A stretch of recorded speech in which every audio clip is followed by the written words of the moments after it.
Well, greetings. How are you today? Welcome to week 70. And remember, money isn't the most important thing in life, but it is like oxygen on the gotta have it scale. I'm Tom Kuhn. I'm your host and curator for these weekly roundtables of light bulb moments. And I'm from Qnity. We're here to help you not only earn great money, but do what you love and have a great quality of life. Help you go from what's confusing, overwhelming, and complicated to a simpler path to prosperity using the new rules, simple, visual, and actionable. And to prosper, manage your ATM, your attention, time, and money. It's not lost on us that you are spending your time with us today and your attention. So thank you for that. Thank you for taking your precious time to spend with us today. We hope that you will have some light bulb moments. Last week's guest was Gordon Miller, Hairbrained CEO. Great session. If you weren't on, or even if you were on it, go to YouTube, listen to the recording. There were some great insights that were shared from a study that was done by the Professional Beauty Association. And Gordon just had some great insights on trends and things to be looking forward to into the future. Today, we have Lauren Moser and Rodrick Samuels. They're going to be great guests today. I'll tell you a little bit more about them in a moment here. I'm going to start out with this quote. I don't know, I just woke up with this quote, and it's always believe something wonderful is about to happen. I say unknown. Actually, if that is attributed to someone, somebody better correct me on that. But I think it's a good frame of mind to take into today and basically every day, is to believe that something wonderful is about to happen. Certainly welcoming Rodrick and Lauren to our Brain Trust does create an opportunity for some wonderful insights to come. Again, we hope you have some light bulb moments, and we will be welcoming them to our growing Brain Trust. And we hope that you get some great insights today. Reminder, save the date. The fill will be May 16th and 17th in Scottsdale. This will be our signature event. It also is going to be accompanied by an evening of celebrating light bulb moments, including things, insights, etc., that we've learned from this roundtable. We'll also be awarding golden light bulbs. So put that on your calendar. Certainly all members of our Brain Trust will be invited and will be acknowledged at this celebration in May. We're super excited about it. You'll have an opportunity to fill your bucket and also fill the gaps of your business. We were opening up enrollment earlier this week. It looks like it might be another day or two as we wait for some technology things to be worked out. But we're ready to go. We're all set and we're excited about it. So registration is going to open very soon. That will be coming up. Also this weekend, serious business is going on. We also will be, we're proud that Erin Kuhn will be one of the presenters. She'll be at Serious Business doing sessions on Monday, whether they're in person or virtually. Certainly tune in. If you are there in person, come over into our booth, say hi. We'll see you. She is going to be sharing some things related to financial literacy, particularly things that are from our new money course, which are keys to cornerstones to financial literacy, and why that's important as leaders to make financial literacy a reality amongst your team. Before I get into welcoming Rodrick and Lauren to the mic and the camera, have you had your State of the Union yet this year? Put in the chat if you had. Do you have a summit coming up? Do you have a team meeting? This is the time of year to answer key questions in your business. We had ours on Monday night. It was awesome. It was great to bring our team together. And essentially what we did is we followed a format. For those of you that are in the Qnity system, you've already got a template for this. What a great opportunity to provide closure, clarity, and confidence going into 2022. The 9 Grid also works great as a tool to use in your team meetings, summit, State of the Union, whatever you call it. format really is to answer these key questions, which needs to be done at least annually, and that is, where are we? A little bit of a look back, an opportunity to create closure, to celebrate the wins, to acknowledge the challenges, but to mark the end of the past so you can move forward into the future with clarity. And that's really about sending the message about where we're going, and then finally how we're going to get there, should you leave your team with confidence going forward into the new year. We went through some of the core focuses of our company, which essentially is prosperity and unity. And at Qnity, what makes us tick is making financial success simple and visual. We also had an opportunity to really anchor in our core values and how they fit with each other, what they mean to each and every one member of our team. And our team includes not only employees, but the contractors we work with, the educators, the coaches. So it was a wonderful time. So anyway, for all of you, if you haven't had your summit, if you haven't had your State of the Union, this is the season to do it. Season 1. It is an opportunity to celebrate and then move forward into this new year with great confidence, clarity, and closure. Now, one of the things that is important to us is making an impact. We are growing our team. You can check social media for how to let us know if you have anybody that you'd like to refer to us. We don't like to recruit amongst our clients. We don't recruit amongst our clients. But what we do love to do is see from our clients if they have referrals, if they know people that could be a good fit, particularly sales, business development, and then production. So just a little thing about that. All right. This week's guests are Lauren and Rodrick. If the two of you could come off the camera, that would be great. I also saw this image of the two of you, and I just love this image. You're from Hair Lab, Barber School, Detroit. This is a cool picture of you two guys. So I wanted to show this one too. And then Lauren, I read your bio, which I'll read in a moment here. I had no idea that you are a repeat NAHA winner. So I had to throw this one in there too, if that's okay. Sorry, Rodrick. How are the two of you today? We're doing good. How are you? All good. It's good to see both of you. Good seeing you too. It's a little nerve-wracking to know that Gordon left such an impact and big shoes to fill. You had to bring two people to do this week. Yeah, Gordon is a longtime friend of ours. So shout out to him and thank you for having us. Yeah, I'm thrilled to have you. I had an opportunity to meet both of you when we were in Scottsdale back in November at the PBA Executive Summit. You were part of a panel, and I just sat there transfixed listening to both of you. And so I came up to you afterwards and said, you got to be guests on the Roundtable. You immediately gave a thumbs up. And so here we are. I know you're off to a busy start this year and your time's precious. So thanks for joining us. Absolutely. We're excited to be here. There's so many things that I want to talk to the two of you about, but let me read your bios because I think you do a very good job of describing who you are. Lauren Moser's enthusiasm and incomparable abilities are responsible for her successful rise as one of the most dedicated salon owners and freelance educators in the country. As a curly hair expert and educator, former salon owner, and NAHA winner in 2021, and NAHA Texture winner in 2015. Wowzer. Lauren's reputation for brilliance is heard around the world. Her ability to adapt all hair types has created the well-rounded stylist that she is today.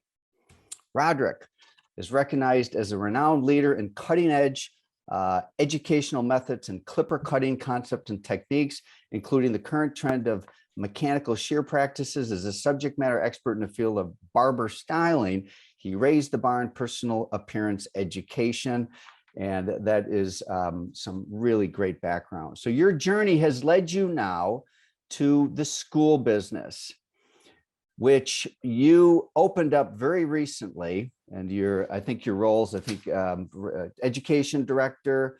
Remind me of your titles, if you would. So we're both considered academy directors, and then within that we have our different responsibilities. So he is definitely the education director of the group. I'm sort of handling the financial aid and academy director working with the students. So I'm sort of their life coach and money coach and, day to day, like cheerleader. So, And you're also a couple and you have two kids. You have kids, one graduate from high school, another just getting a license, right? yes, we're on the upswing. We're just riding this out a little bit longer and then we'll see what's next. It's a weird feeling, I think, to spend the last almost 18 years just living for other people and then looking around going, well, what do we want to do? Yeah, What's yeah. next for us? So We're- that's exciting. We're kind of just putting ourselves back in debt. Right. Putting ourselves back in debt. Our daughter, she's going to be driving soon, so she needs a car. And our son is heading off to his journey in college in a few months. So, if any of the listeners out there want to start a GoFundMe, try to help us out with what's going on, that'd be greatly appreciated as well. Well, and he picked a trade school, so he will be going to a trade school.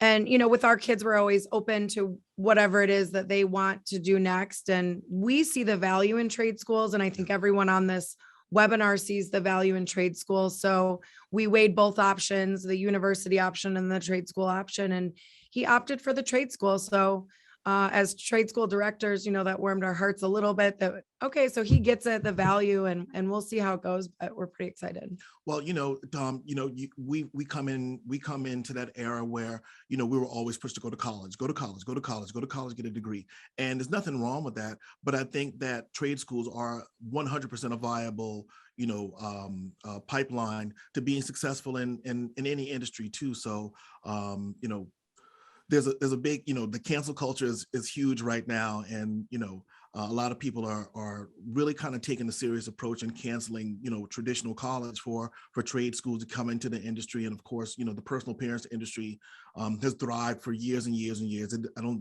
it's not going anywhere anytime soon. So, yeah, we're super excited about that for him as well. I've really learned about career colleges over the last 2 years, and it was something I've always been wired in on, but having entered the school business with our money course, I've always been a big fan in career colleges, and the opportunities are incredible and they don't get enough credit.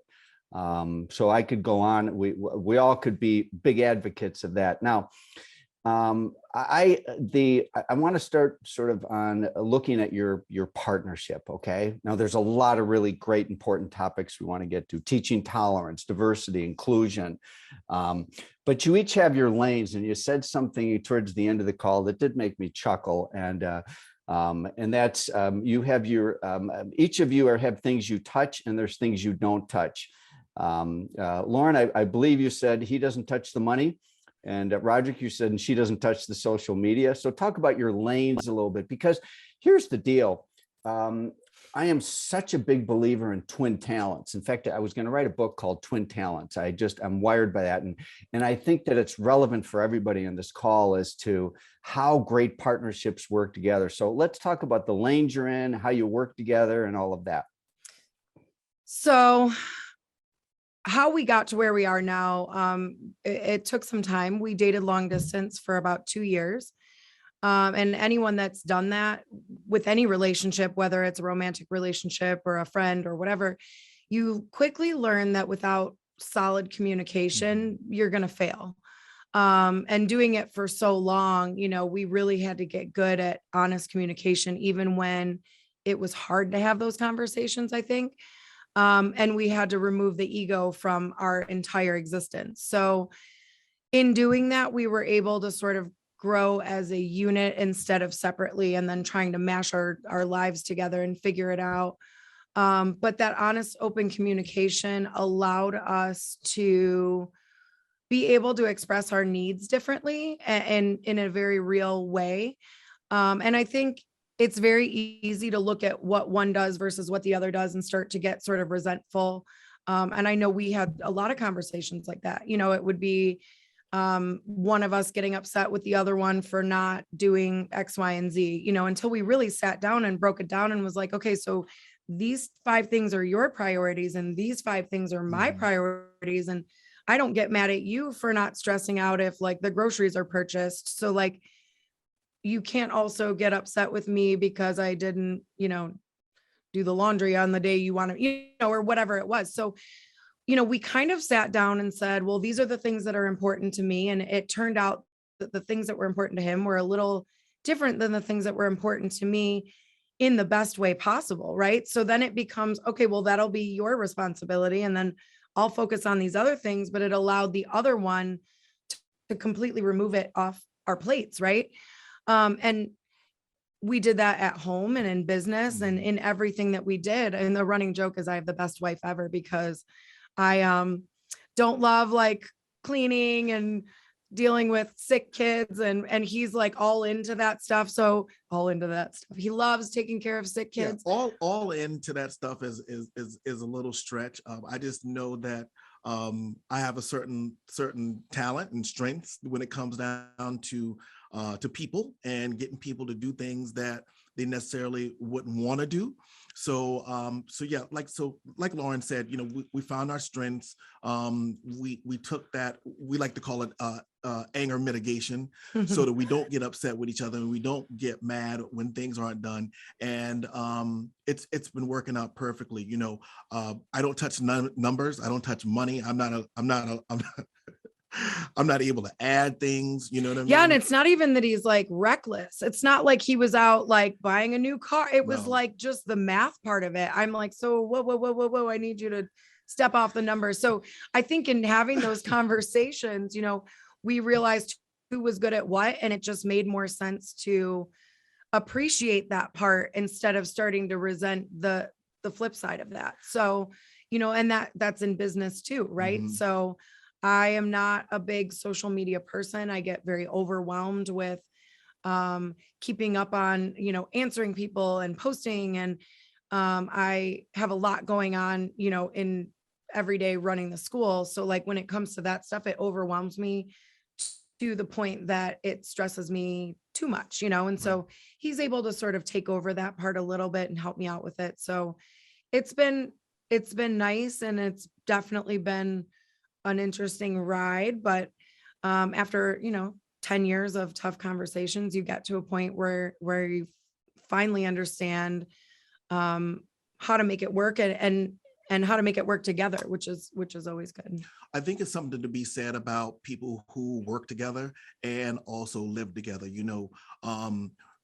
Unfortunately, because of our passion for the industry and what we do in the industry and the things that we've been able to accomplish, our work life spills over into our home life too. So luckily we have, two great kids at home and they're teenagers now. So they understand that, mom and dad are going to be working, they want to provide a great life for us. But I think from a business standpoint, it brings us closer together because not only do I share a life with this person relationally, but in business, I always know that I have somebody that I can depend on, somebody that I don't have to watch over my back, and somebody who's going to be my champion on a day-to-day basis. So, labor, love, and life. That's kind of how we rolled everything together. And we're best friends. We love spending time together. Everyone's like, I couldn't work with you don't like me sometimes. Sometimes, but you're still my best friend. We signed up for this. You're here. But, I think a lot of people are like, oh, I could never work with my husband. And I'm like, I can't imagine not working with him. Like, that's crazy. I can't imagine, going on this journey with anyone else. And so I think for us, it works. We do drive to work separate. Our ride to work is 7 minutes long, but we do it alone. So, you find those moments that you need and you take them. I love the term anger mitigation. I wrote that one down. I know you said it several minutes ago. And, Lauren, both of you are so very talented. And the whole part of the money piece, Rodrick, you're not alone in terms of the numbers and what have you. And we found that, at least 50% of Americans suffer from a form of math anxiety, throw money anxiety. And so I love that that you got your lanes. And Lauren, I have a special place in my heart for someone that's uber creative like you. I mean, winning a couple NAHA awards, that's no small feat.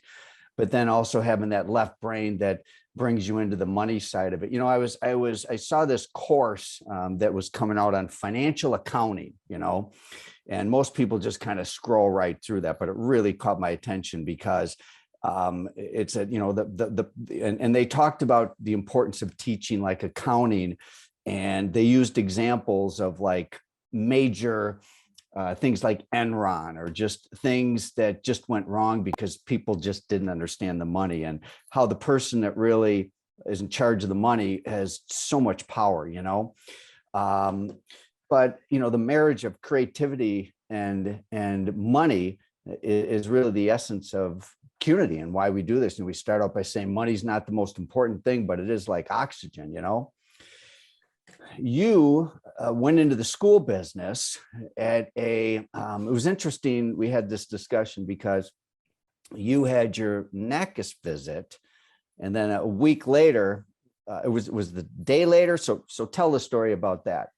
So our NAHA visit was March 10th, and it was our 2020. Yeah. 2020. Mhm.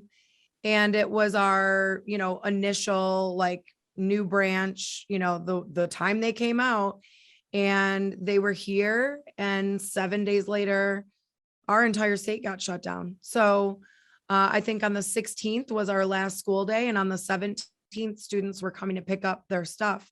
So it was like, you know, and then our corporate office in Utah, you know, wasn't able to come back and forth. And so we had to learn we had to learn everything, but also deal with things that are the unknown to everyone. So trying to learn our jobs and trying to run a school and trying to get through that, all while dealing with stuff that no one had ever seen before, was terrifying. I mean, there's no words for what it was like. It was rough, definitely, but Rodrick, I heard from the two of you yesterday, interesting perspective in that there was a silver lining in that for you, because it sort of leveled the playing field.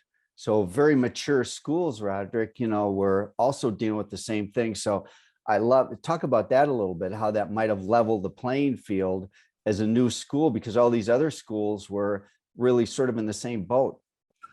I like to think of how we do business as being, you know, hyper aware of what's going on. And I think also because of the fact that we've been in the industry for so long, it gave us a really unique opportunity to pivot and do some things that most school directors probably wouldn't think of.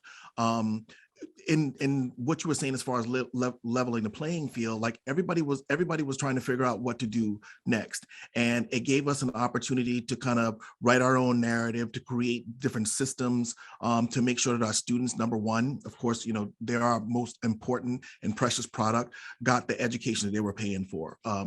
You know, we wanted to make sure that, you know, they felt comfortable in the fact of knowing that education was still going on, you know, for them seeing their school leaders in a situation like this, and not, well, let me put it this way. We were panicking. off camera, we were panicking. Yeah, we were like, oh, what are we doing? And I think to speak to that too, we had to be hyper aware of what was going on with our students, because we went online and they were not logging in. They were not doing the work. They were not, like, it was depression. It was, you know, all of these mental things while we were dealing with it too. It was like, it's like being parents, right? Like you get sick and you can't say, I'm sorry, 6-month-old baby, I'm going to go lay down because I don't feel good. Take care of yourself. Yeah, like take a nap. It wasn't an option. So when we noticed that the students weren't engaging, we moved our online curriculum to Zoom. So the instructors were doing 4-hour Zooms a day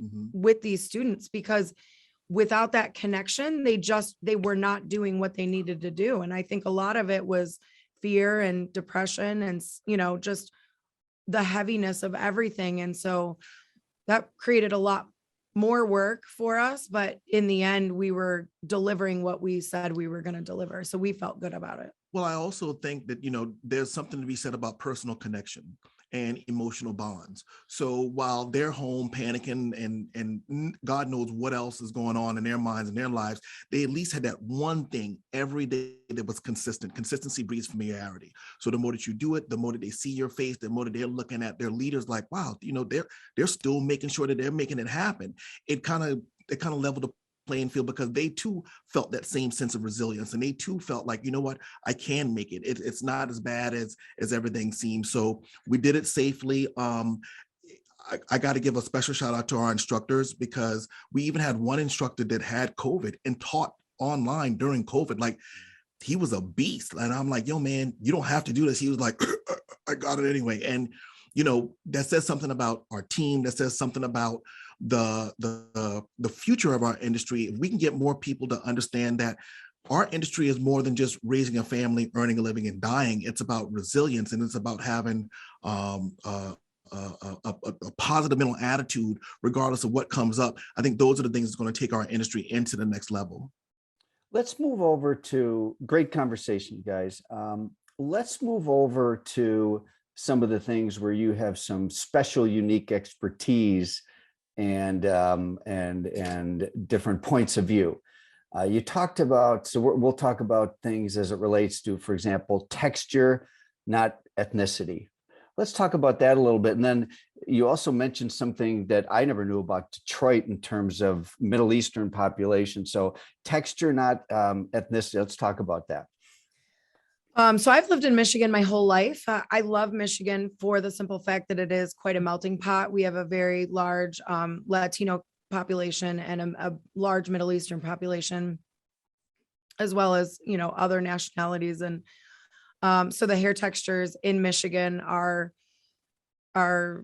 there's a wide range of them. So being somebody that's done hair here my whole adult life, I got a lot of experience working with different curl patterns, and I quickly realized that there's very little education out there for curly hair. So I started to teach myself. I just started trial and error, trying different things, seeing what worked. And when I say there was no education, I mean, there was virtually no education. I started doing hair in the 90s when everybody was flat ironing it to death. So not only was there no education, there was very few people that were even wearing their hair curly for me to practice on. So as I got more and more experience in coming up with techniques that actually worked, that, I found a handful of clients, my sister being one of them, that was willing to be very honest with me about what I was doing and what was working and what wasn't. And so I was able to really get a lot of great experience, having all these different textures here. So so when we opened our salon, that was kind of my focus. It gave me an opportunity, especially being downtown. We were in the business district, but you're in a big city, so you get a little bit of everything. And it was a great opportunity to sort of spread my wings there and get a lot of people. And our industry is very divided still culturally, in the shops, but being in the location that we were in, we got a little bit of everybody. And so, women would walk in and go, "Oh, I didn't know you looked like that," or, "Oh, I didn't know you were that color," with my straight hair and my pasty white skin, Hi, right. hi, Like, "Hey, hi." let's go." And I think it scared people because they think, well, how can she have experience with this? Like, she's got fine, thin, straight hair. There's no way. But I dedicated my entire career to it. So I could diffuse those situations. And a lot of it is getting down to their level and understanding how they're feeling about it, and sort of being able to diffuse that just with conversation. So it was a great way to kind of continue my dream.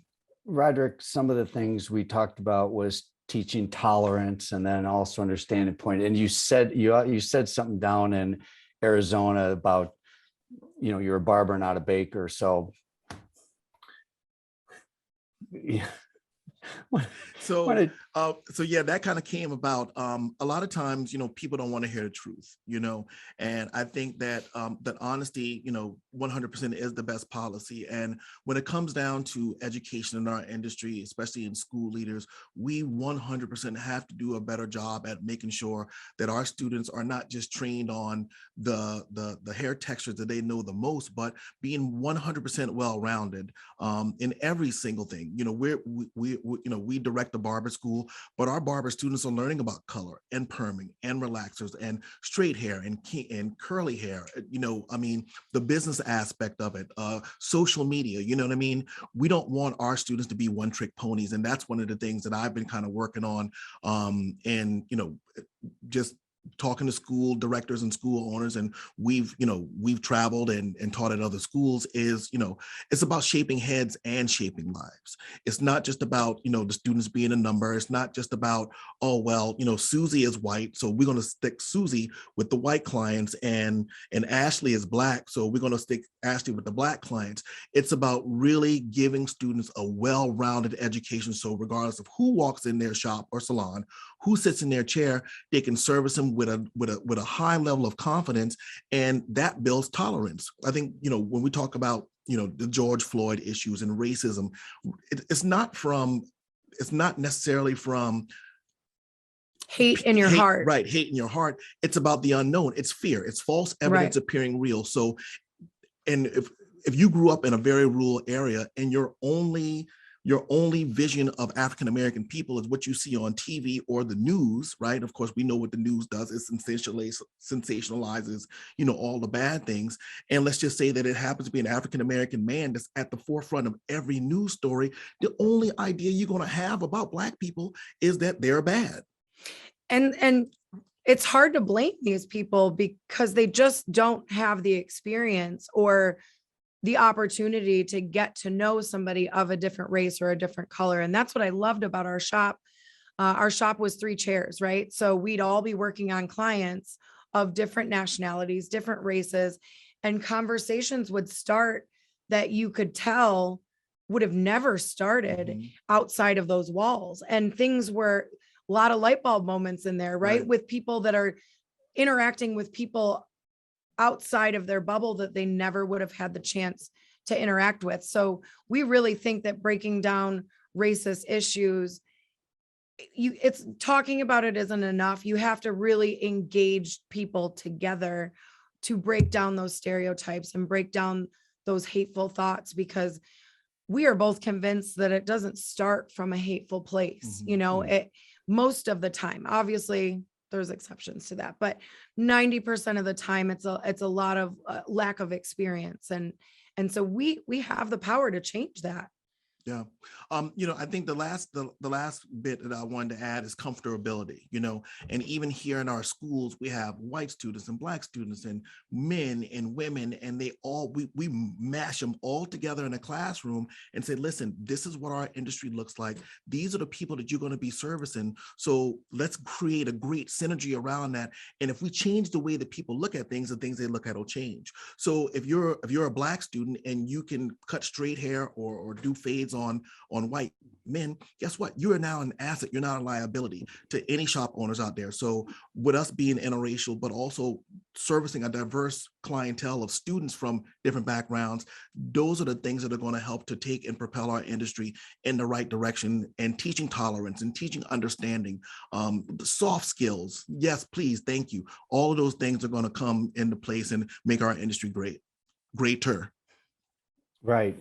Yeah, you spend time talking about cultural divides, and yeah, and then some of the other things that inspired me that you spoke about was that giving people the belief that they can change the world, and in your huddles and that kind of stuff. So. Yeah. Every morning we do a huddle with our students. We kind of give them the gist of the day before, what the plans are for the day. I think it's really, really important to kind of set the tone for the day. We make sure that they understand to be responsible for the energy they bring into our building. If they have any type of negative connotations or attitudes or whatever happened at home that morning, leave that outside. We're not doing that here. We're not the 2. I'm not the 1. So let's make sure that we got a positive mental attitude and a positive mindset as we go throughout our day.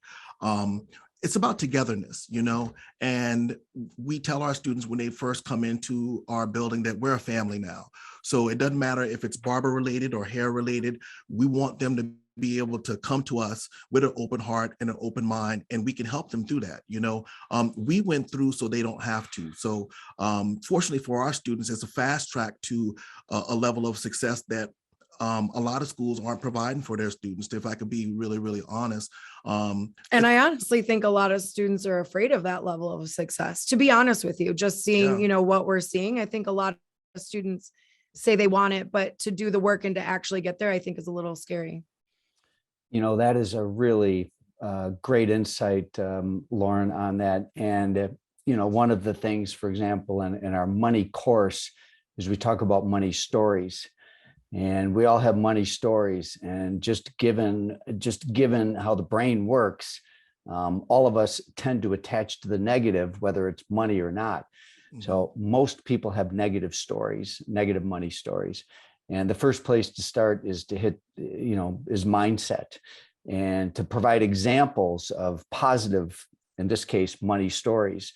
So that belief is there, because you can only become as great as you think you can. So shout out to you for really setting a culture and a tone around that. So Rodrick, there's some things that just sometimes you say that just cause me just to really, I don't even know what the right word is. It's laugh and it's reflect or whatever. And this might be something random, but you use the term "how I made it over." And I'd never heard that term before. And it's a gospel song. Is that right? Yeah. And So in what context, so maybe for our listeners, in what context? Yeah, so I'm a PK. I'm a preacher's kid. I grew up in the church and down in South Carolina. And my dad, who is a minister, he would always sing this song called "How I Made It Over." And basically what it was a testament to the trials and tribulations that he went through as a young man growing up in the 50s and 60s, and how through having faith in the universe, those are the things that help him to get by and how he made it over. So when we talk to students about some of the life challenges they have, whether it be drug addiction, we've had students that were homeless. I mean, we have students living in their cars.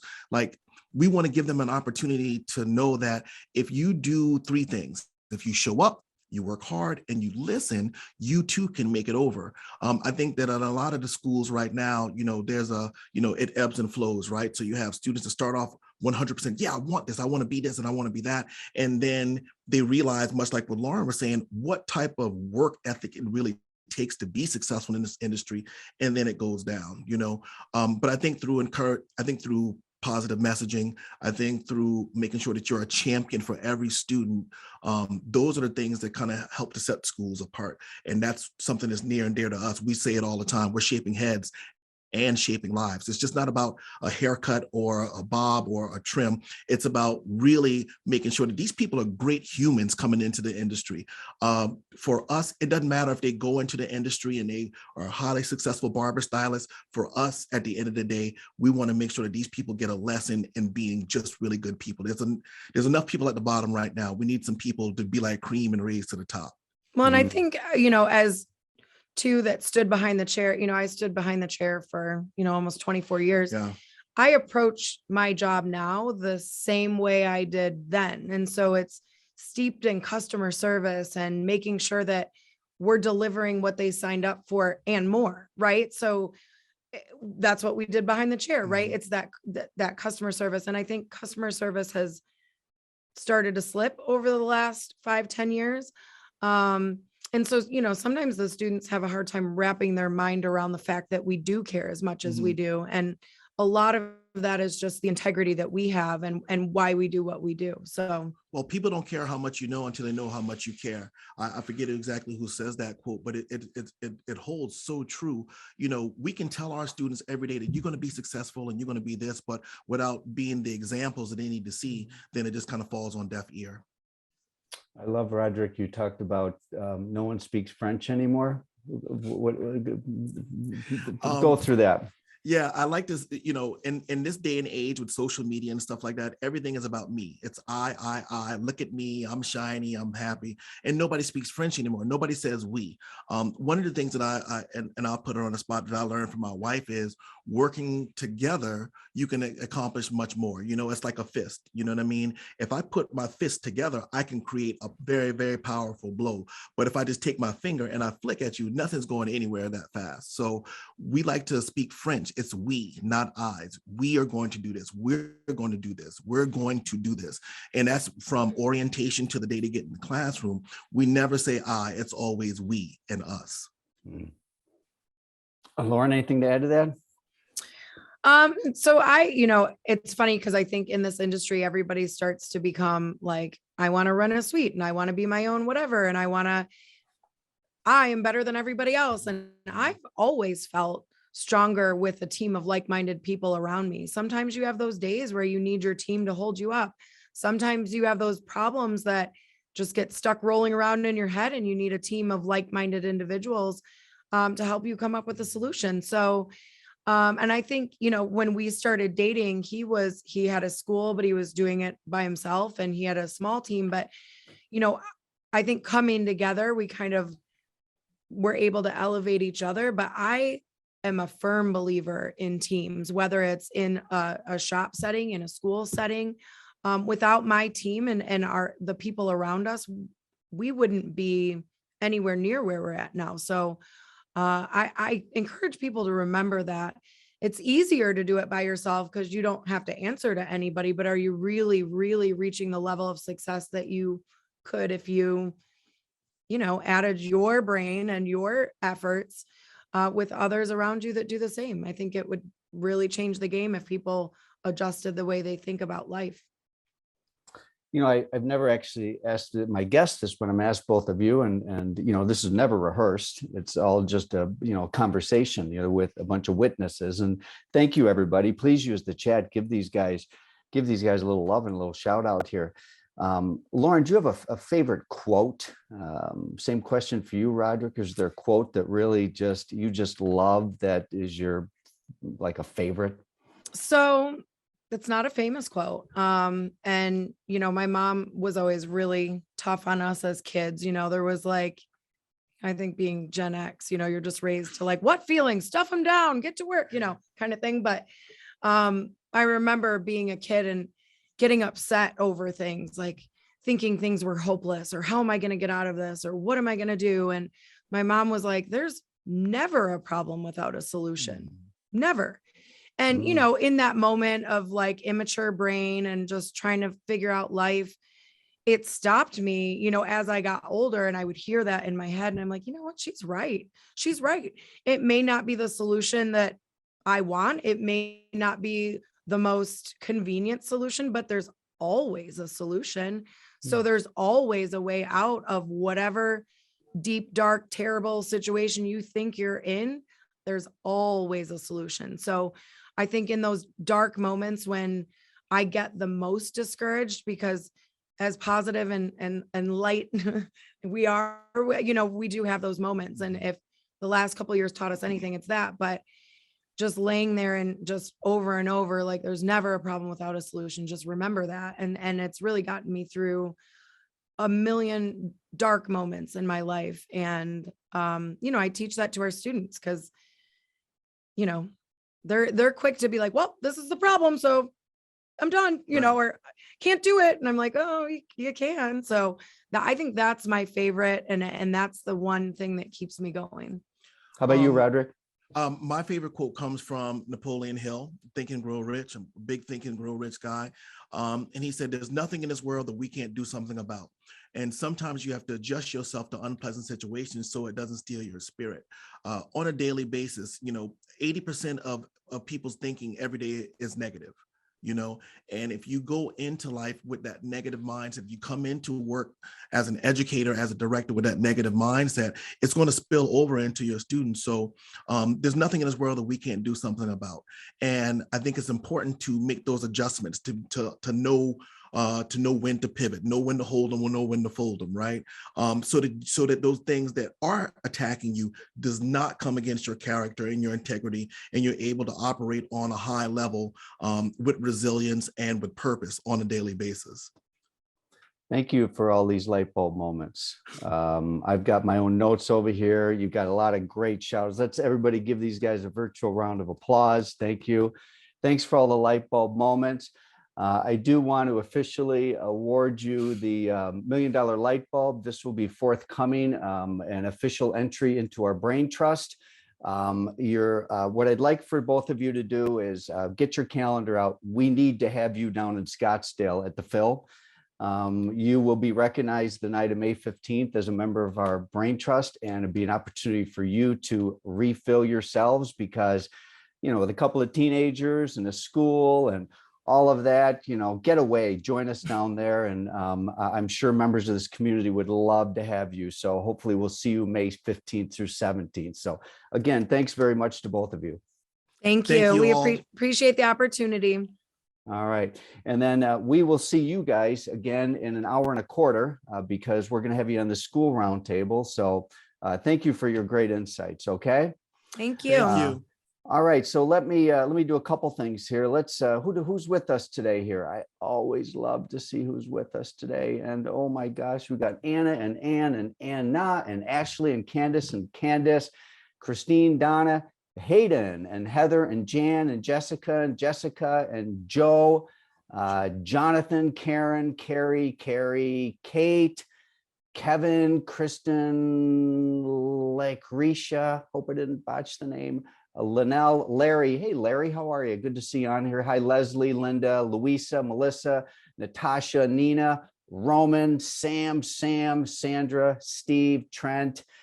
And then, this last name, it starts with a V. I'm going to mess up your name. So anyway, we're glad you're here. We're glad all of you guys are here. If you're watching us on YouTube, certainly take an opportunity to check these guys out. Let me see what else I have for our community here before we wrap up today. I love this picture. So again, this will be recorded on YouTube. We officially welcome these guys to our Brain Trust. We're looking for members of our team. I already mentioned that. If you're going to be at Serious Business, come say hi and check out Erin's breakout. She'll be going through financial literacy and why that's so important as regardless of where you're at in the industry. And then again, May 15th is an opportunity to meet so many people that have contributed as members of the Brain Trust. It's going to be a celebration of light bulb moments. I've got one other little comment about that in a moment. So save those dates. And registration is going to open very soon. We've got the second roundtable coming up in a little bit here. Closing thoughts, always believe something wonderful is about to happen. And certainly, I think last week, my closing quote was that many have dated the beginning of a new era with the reading of a book. Many have also dated the beginning of a new era from wisdom such as those shared today by Lauren and Rodrick. One other final thought for you. Thanks to those of you that gave us some ideas on how we're going to award the golden light bulbs in May.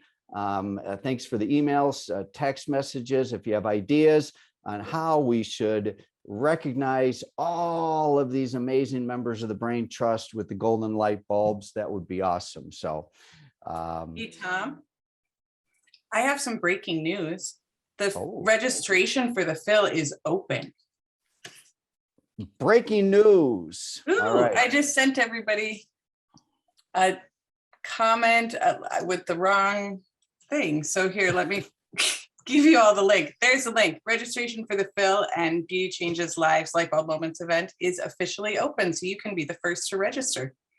Rodrick and Lauren, you bring good karma with you. So thank you for that. All right. All right, everybody. Great to see you.